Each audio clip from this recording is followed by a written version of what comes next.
If you want to get some better sound from your audio when you're doing podcasts or when you are creating tutorials or videos, I'm going to show you two tools that are very helpful to me. One is called Audio Hijack and one is called Loopback. And they're both tools that are created by this company called Rouge Amoeba. Let me show you how they work. So right now you can probably hear me in both ears if you're listening with headphones. But if I were just to record what I'm saying right now in Audacity with my microphone in my PreSonus audio box here, and I start to record, you can see that I'm only really coming through one channel. And if I were to play this back, you would only hear it in one channel. You can see that I'm only really coming through one channel. And if I were to play this back, so what we want to do is we want to do two things here.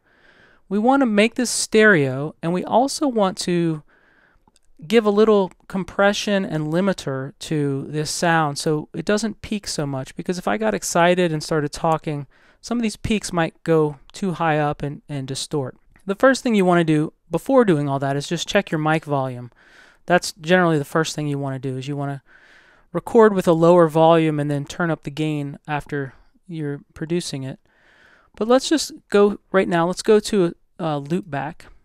And right now you can see that my voice is going through this mic enhancer pass-through.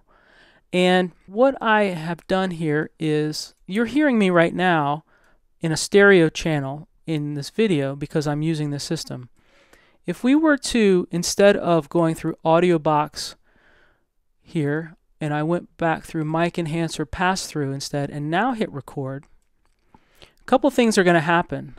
You are going to hear me in stereo because right now I've wired this to go to two channels instead of one. And I'm also using another tool called Audio Hijack. And with Audio Hijack, I am using its system to compress and denoise and to limit this sound before it gets to loopback. And this is I'm sending this to loopback right here. So what I'm going to do now is I'm going to record, and I'm going to record, and now you're going to hear me in both channels, and it's going to be a little bit limited. It's going to be a little bit quieter in the recording, but it's going to be fine because I'm not going to peak during recording. And I'll play that back so you can hear the difference. Record, and now you're going to hear me in both channels, and it's going to be a little bit limited. It's going to be a little bit quieter in the recording, but it's going to be fine because I'm not going to peak during recording. So as you can see, I've just used the Loopback tool and the Audio Hijack tool in combination to create a much better sound. Now let me try to start from scratch and show you how this works. So what I probably have to do is I have to turn off all this software real quick, at least the Audacity part of it. Let me close out this file, and I'll have to start over again. No. The first thing we're going to do is I'm going to create a new pass-through in Loopback just to show you how it works. New virtual device, and I'm going to call this Loopback Audio Test. And I'm just going to grab this little dot here and attach it to a stereo signal there. And the next thing I'm going to do is I'm going to go to Audio Hijack. I'm going to start a new session. I'm going to do an input device. And what we're going to do here is I'm going to delete this recorder. I don't want to record this, but I do want an output device. And that output device I'm going to set to Loopback Audio Test that we just set up here. And then I'm going to hit play. And now when I'm talking, you can see that it's going from my audio box to my Loopback Audio Test, and then I am taking that mono channel, I'm turning it into a stereo channel. And then what you can do is you can use some of the built-in effects that Audio Hijack has, like an EQ or balance, filter, that kind of thing.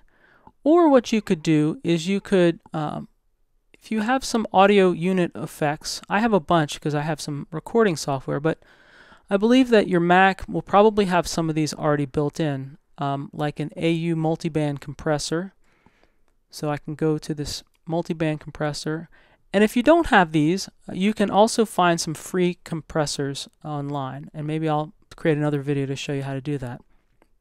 But I'll create a compressor, and I'm going to compress the signal just a little bit so that we don't get too loud. And then I'm also going to use the peak limiter. I'm going to drop that in. I'm just dragging and dropping. And I'm going to reduce the attack time a little bit, and I'm going to use a little less gain there. And now I'm going to open up Audacity again. Okay, and I just had to restart my Audacity because Audacity didn't know, because it had just started, it didn't know about this loopback audio test, and it didn't know about this input device that I had just created. So I restarted it, but I'm going to go back to my audio box, just the mic itself, and I'm going to make sure that the input volume is loud. And it is, it's good. And I'm going to record through the audio box. Hello, I'm talking through the audio box. Just the left channel only is what's showing up. Now I'm going to switch to my loopback audio test that I just created. And now I'm going to record. And here I am recording. And it's going to be a much better signal. And it's in stereo. So hopefully this helps you. Hopefully you can use these two tools to make your inputs better.